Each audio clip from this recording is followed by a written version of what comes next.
Hello everyone.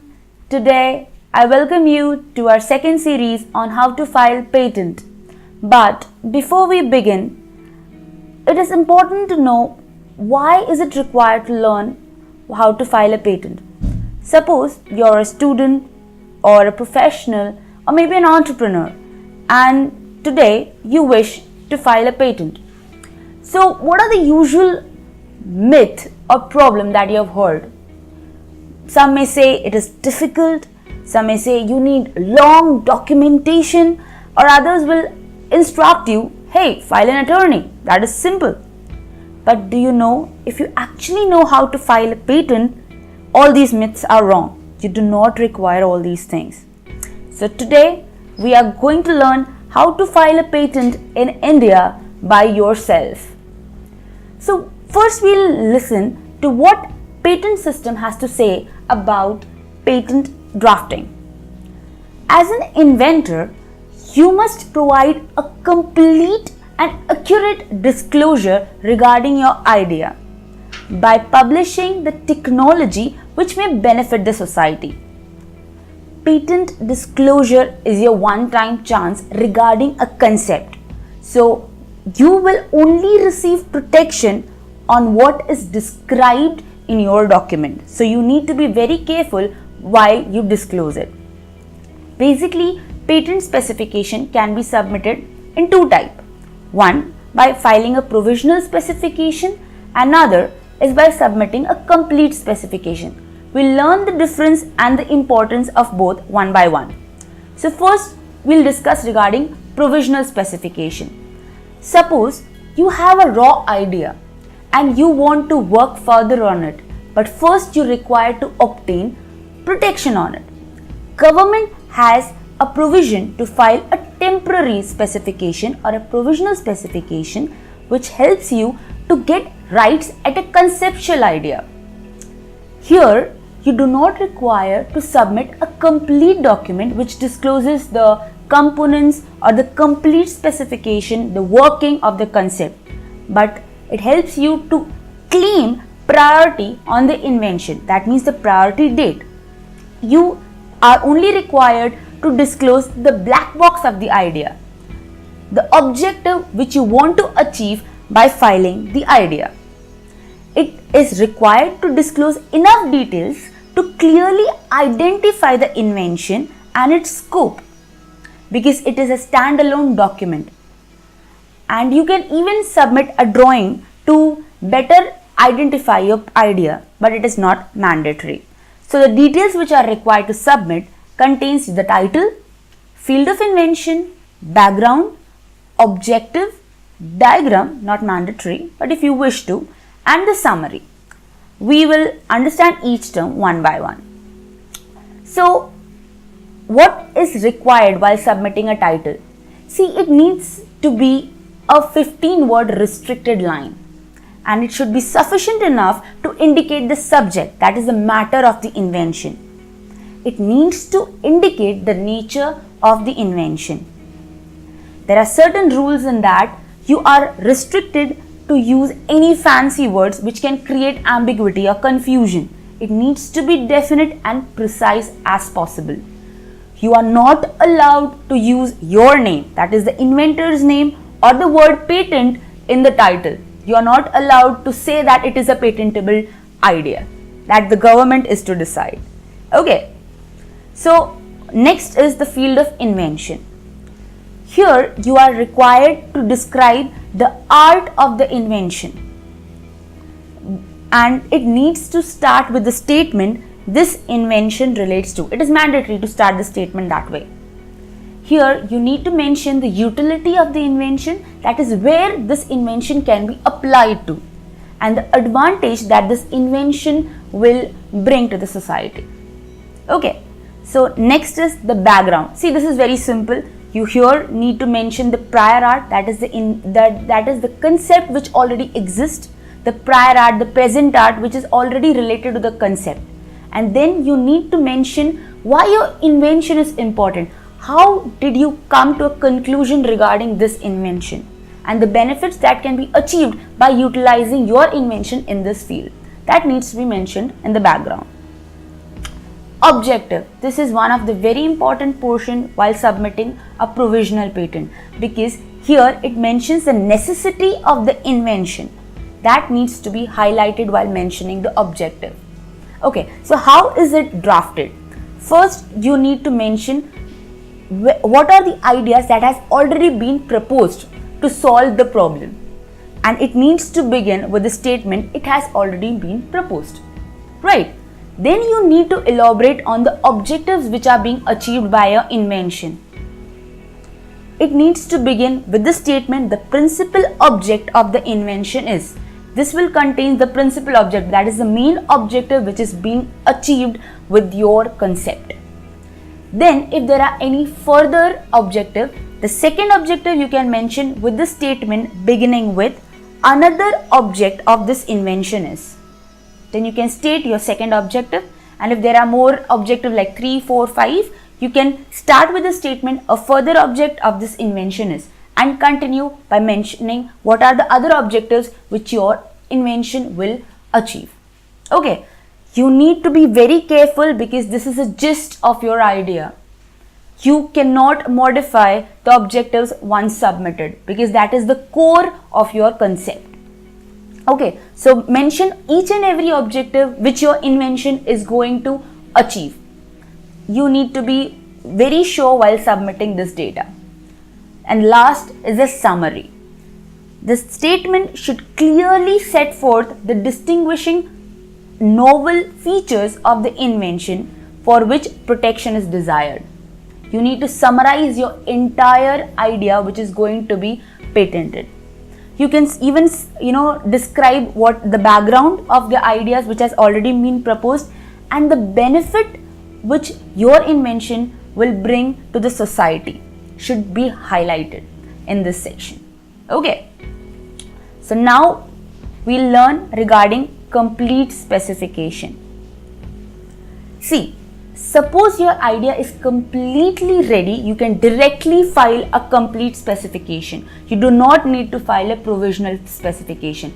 But suppose you have submitted a provisional specification, the complete needs to be filed within 12 months.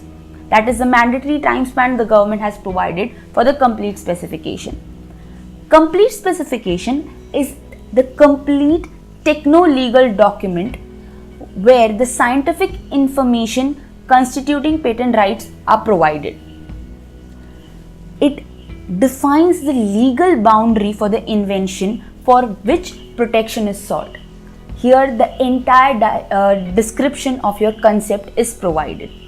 Okay, so what needs to be submitted while submitting your complete specification? Title, field of invention, prior art, object of the invention, summary, detailed description of the invention. This is a new factor, right?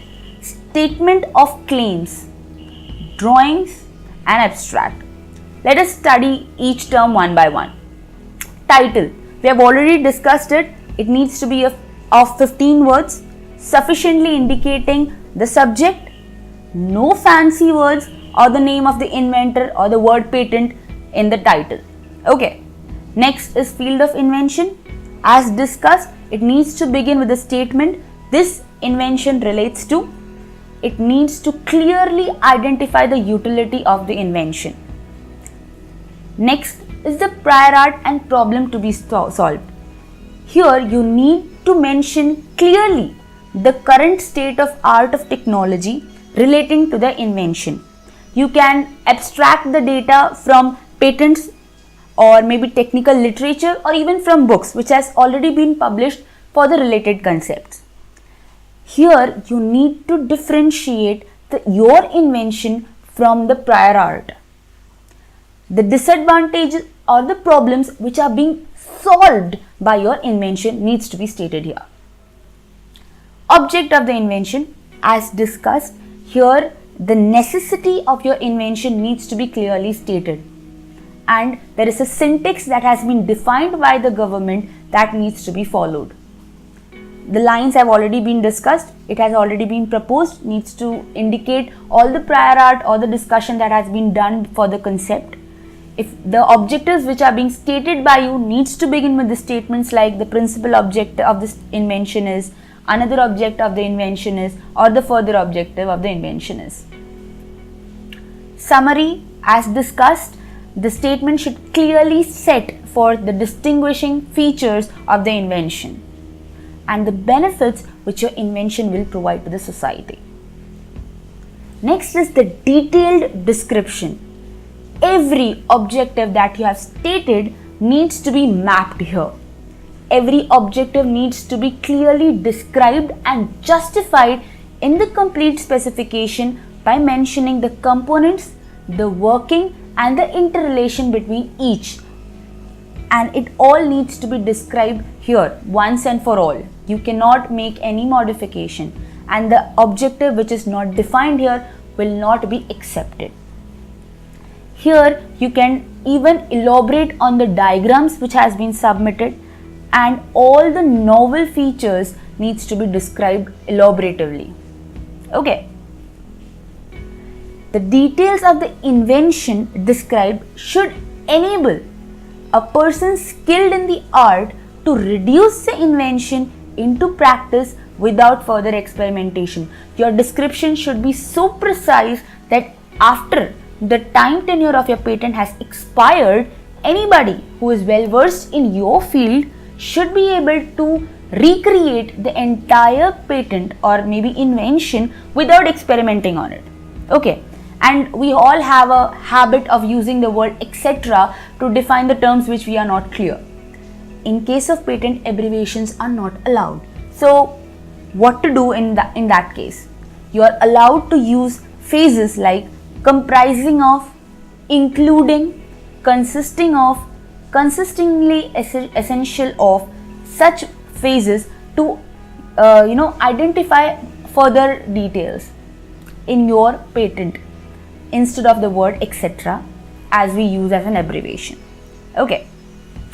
Claims. You need to understand this term very carefully because this is the heart and core of your patent submission. Claims actually limit the extent of your protection. What is claimed is the thing that you obtain right on. Whatever you describe is entirely depends on what you claim on. It is the most techno-legal part of your specification. It needs to begin with the statement I claim or we claim if there are multiple innovators or applicants. Claim defines the extent of protection sought for an invention and forms the heart of the specification. What is not claimed is disclaimed. Claim limits the extent of protection. So, how do you define the claim? One, there is an independent claim. Another, there is a dependent claim. So, what is an independent claim? Generally defines the essential novel features of the most predefined embodiment of the product. It is a generalized claim that you state about your invention. It is not dependent on any feature. It is totally independent and it describes your entire invention. Next is the dependent claim, which depends on your independent claim, and there can be multiple dependent claim, even multiple independent claim if you have a bigger invention or an idea. Drawings. See, when you submit a drawing or multiple drawings, each drawing needs to be on a separate sheet. You do not mix and merge like you do in your regular days. Every sheet needs to be numbered and you are restricted to have any descriptive matter inside the diagrams. You are not allowed to use any descriptive material except if it is a flow chart. You are allowed to write any descriptive matter only if it is a flow chart or a flow diagram. Even if there are dimensions, you are restricted to mention it inside the diagram. Okay, and if you need to label anything, you are asked to label it sequentially and describe the labeling in your description section. You're not allowed to describe anything inside the diagram page. It needs to be very clear on a separate A4 size page. Abstract. Abstract is like a notice where you state what you want to claim on. Okay, it needs to be a concise summary of your invention restricted to 150 words. It needs to indicate clearly the technical field and solution. So abstract is the first thing that a person can view when he or she is reading your patent. So it needs to be very concise and precise and needs to indicate your invention very clearly within 150 words. Okay, so what are the points that we need to remember? First, provisional filing is not mandatory. If you want to protect a conceptual idea, only then provisional filing is required to claim on the priority date. You can directly file complete specification if your idea is completely ready. Suppose you have filed a provisional specification, the complete needs to be submitted within 12 months tenure, or else your idea will get abandoned. Okay, there are 4 offices in India. You need to file it in the jurisdiction where your state falls. You cannot go around any of the offices and go and file. So do check your jurisdiction in which office you need to file your patent. An applicant needs to sign the document. We'll be discussing regarding applicants and innovator in an upcoming session. So I hope today we have made very clear regarding provisional specification and complete specification. And if you have any doubt, you can write to us in our comment section. You can chat with us on MYCrave.co.in on our website. And if you want to get your document reviewed or have a free consultancy, you can mail us on info@mycrave.co.in. You can visit our Facebook page to know more. And if you enjoyed our video, do like it, do share the video, and to learn more regarding patent filing, do subscribe to our channel. So till we meet next time, beware. And remember, use it before you lose it. Bye.